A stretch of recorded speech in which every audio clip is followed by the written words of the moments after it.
आपलं स्वागत. पाहूयात आजच्या ताज्या घडामोडी. विठुरायाच्या नामस्मरणाने दुमदुमली शाळा.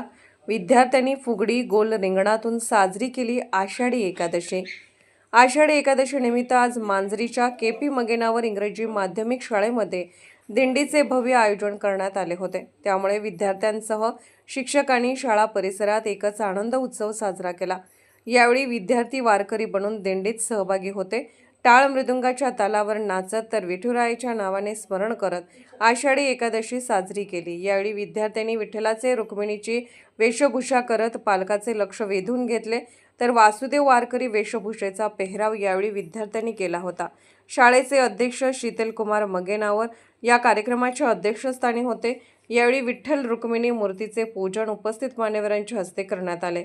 यावेळी शिक्षिका अलका कदम विद्यार्थिनींनी मार्गदर्शन करताना म्हणाल्या, धार्मिक गोष्टीमुळे मानवामध्ये सलोख्याचे प्रेमाचे संबंध निर्माण होऊन संपूर्ण जग सुखी व्हावे, समाधानी व्हावे, यासाठी एका उदात्त ध्येयाच्या दिशेने टाकलेलं पाऊल म्हणजे वारी. भक्तीचा नुसता आविष्कार नसून भक्तिप्रेमाची अनुभूती परब्रह्माला डोळ्यांनी पाहत विवेकाच्या दिशेने होणारी उत्तम वाटचाल असल्याचे सांगितले. यावेळी मुख्याध्यापिका नजमा नेजकर यांनीही मनोगत व्यक्त केले. विद्यार्थी शिक्षक फुगडी भक्तिगीतात तल्लीन होऊन फेर धरला.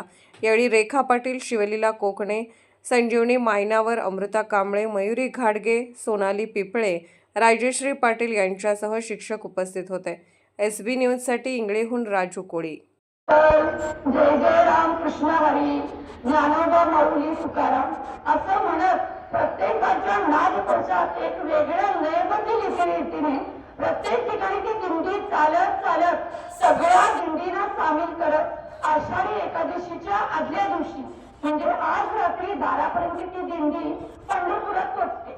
त्याच्या पाठीमागे काय की एक सामूहिक नामजप त्या याच्यातून होतो की प्रत्येक ठिकाणी त्या वारकऱ्याच्या दिंडी ज्या ज्या ठिकाणी थांबते तिथे एक भाविक आहे की आपले जेवण वगैरे देतात, भक्तीनं कोण प्रसादाचं सगळं देते.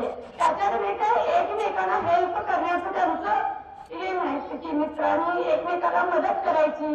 परत आरोग्य पथक त्या दिंडीमध्ये सामील असते की वृद्ध माणसं असते ज्याने अशी दिंडीची हे केलेली की लहानपणापासून एकेकाने त्या त्याच्यात म्हातारी उद्योग सामील झाले.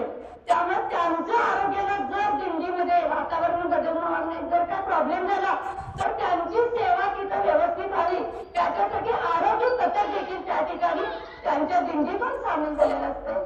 की एकंदरीत आहे की विठ्ठलाला आणि रुक्मिणीला भेटण्याचा हा एक ध्यास की प्रत्येकाचा नामघोषात जय हरी विठ्ठल, श्री राधे कृष्ण, ज्ञानोबा माऊली तुकाराम, एकनाथ महाराज, संत तुकाराम हे असे काही वेगवेगळे संत आहेत की त्यांनी जे जगाच्या कल्याणासाठी चांगलं करण्यासाठी त्यांनी हे घेतलं की बाबा ज्ञानेश्वरी का वाचावी, भागवत का वाचावं, तर त्याच्यात काय की आपल्या युगांची माहिती व्हावी.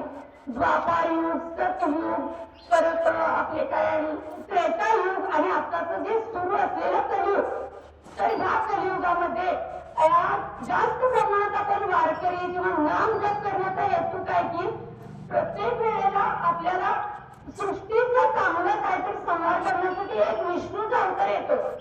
प्रत्येक युगात त्याने आपलं घेतलेलंच आहे अवतार. तर प्रत्येक युगातून या कलियुगातली त्या दिंडीद्वारे आणि प्रत्येक संतांच्या माहितीद्वारे सांगून काय की आपण नाम जप केल्यामुळं येणार जे म्हणजे सध्या सुरू जे असलेलं कलियुग आहे की त्याचं आयुष्य मर्यादा कमी व्हावी, जेणेकरून काय की शिक्षणाबरोबर नाम जप करावं. आपला देश सांस्कृतिक देश म्हणून ओळखलेला आहे की त्याची जपणूक व्हावी, आपल्या संस्कृतीची जपणूक व्हावी. त्याच्यासाठी काय की आपण अभ्यासाबरोबर भगवंताचं चिंतन पण करावं, जेणेकरून का चांगले विचार आपल्या मनात यावे. अभ्यास करण्यासाठी पण मनाची एकाग्रता लागते. तर त्याच्यासाठी काय करायला पाहिजे की आपण जप करायला पाहिजे. हा जप जो आहे तो आपल्याला काय मनाची एकाग्रता म्हणजे एकंदरीत मेंदूची एकाग्रता करून देतोय. त्याच्यासाठी काय की आपण नेहमी जप करावा. त्यामुळे मी माझ्या नर्सरीत असून LKG, प्री प्रायमरी जे काय केले त्यांना मी आता एका महिन्याभरात जय हरी विठ्ठल, ज्ञानोबा माऊली तुकाराम असे की जय श्रीराम हे मंत्र जपणे शिकवलेले.